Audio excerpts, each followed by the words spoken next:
audio jungle.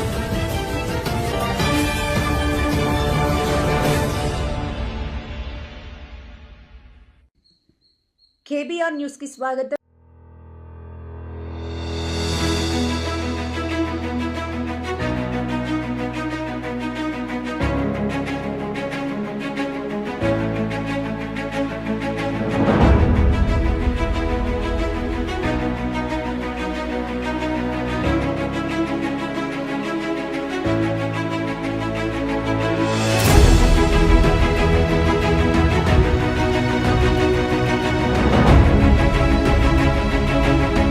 Kakinada జిల్లా పరిధిలో ఉన్న పెట్రోల్ బంకుల్లో గత 3 రోజులుగా డీజిల్ లేకపోవడంతో వాహనదారులు తీవ్ర ఇబ్బందులకు గురవుతున్నారు.